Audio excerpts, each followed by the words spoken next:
We're bringing in our friend James Roberts from the Offside Hockey Podcast. He's in the Maritimes. G'day, James. I'm sure everything's all good with you. Maybe not as good as it is with Tyler Bertuzzi. Became the first Toronto Maple Leaf in the franchise's storied history to record a hat trick on their birthday. He did it in the Leafs' 4-3 win over Colorado Saturday night. I feel like the Leafs Nation's still celebrating that big win Saturday. Are you one of them? Yeah, well, obviously that game right there, we look back a few Saturdays, the Leafs had a 3-0 lead. They blew that lead to Colorado, so it was a little revenge. And obviously Tyler Bertuzzi getting a hat trick on his birthday, it's just a cherry on top of his cake. So absolutely, I'm fired up for it, man. That was a game where I think the Leafs kind of quieted some haters, quieted some folks that were saying, hey, this team's winning, that's great, but they're not beating any quality opponents. Are you one of those? Where do you fall? You would never call yourself a hater, but where are you in that group of Leaf fandom? I mean, for me, I looked at it and said, same thing I said to you last time, it's great to be winning these games, but you got to keep to the details and make sure everything's good. And this team was doing that with Morgan Rielly out, and they were rallying for Morgan Rielly. And any other team who did that with a superstar to their lineup, whether suspension or injury, reporters, the league, whoever, would be triumphing that. Oh my God, this team is rallying without their number one defenseman. The injuries, they were sick. There's all kinds of things plaguing the Leafs, and they're still winning games.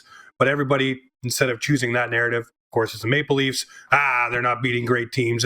They're just beating the teams they're supposed to beat. But then Vegas, I know they were injury depleted, but their defense was still there. Their goaltending was still there. So those are two key cogs for that team. They still beat them handily.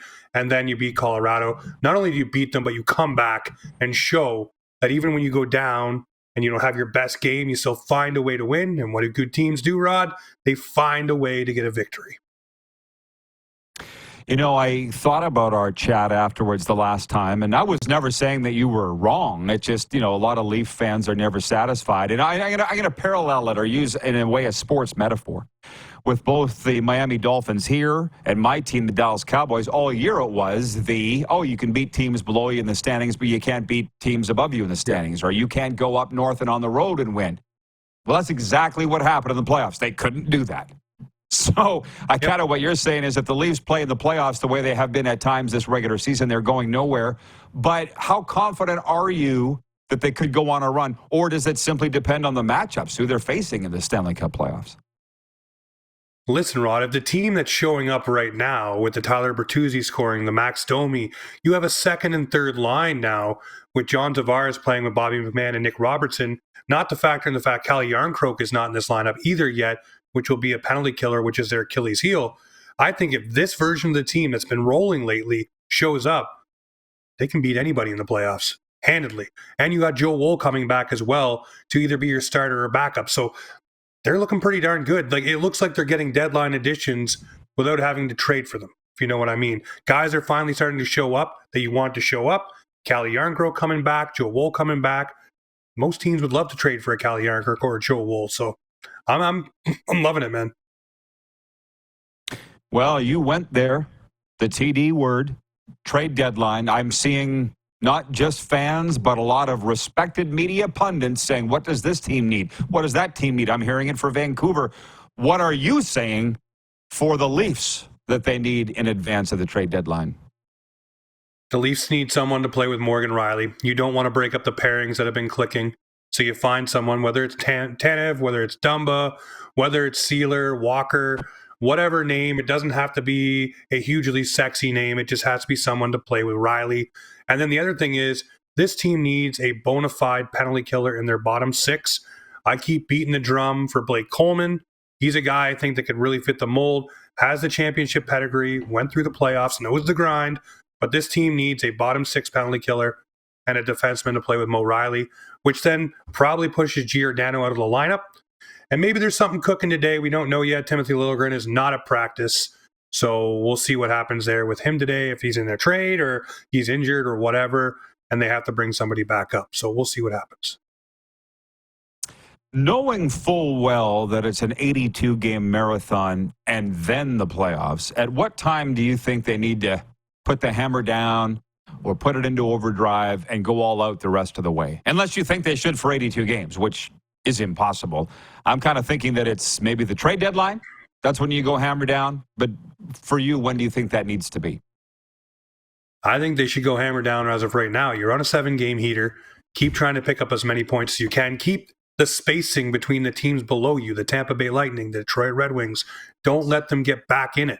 But this is the first time in years, Rod, this team has a little adversity going down the stretch.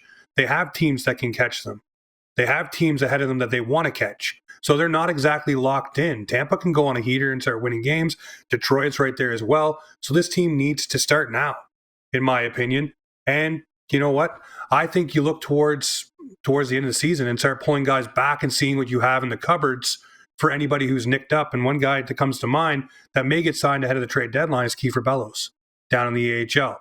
Hit the 20-goal mark in the AHL, is looking good, could be a good depth option for you as well. So you got to see what you have to.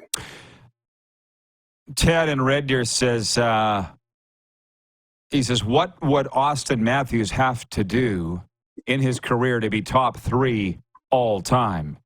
And while number 1, I don't think even top 3 all time is achievable by anybody. I don't. But I've heard people say he could be the greatest Leaf ever. And I want to say Rick Vive said that on this show. Some former Leaf said that he might be the best Leaf ever right now. Austin Matthews. There's many former Leafs who said it. Yeah, so what does it take for him to cement that best all time in Toronto? Well, really right now, I would already say arguably, I mean, if you're comparing him to the Wendell Clarks and the Gilmores and all those guys that, you know, are put up on a pedestal by Leafs Nation, he's surpassing those guys in points and in metrics and leadership and in trophies and all individual awards. If he wins one cup, he is hands down the greatest Leaf of all time. But right now, how do you argue against the fact that he already isn't? He's already won a league MVP. He's won Rocket Richard trophies. He's in conversations this year for Selke. This guy is insane. He plays in every different position too. Power play, penalty kill, even strength. This guy is up and down your lineup. Players who play with him get better. So, I mean, what more can this guy possibly do?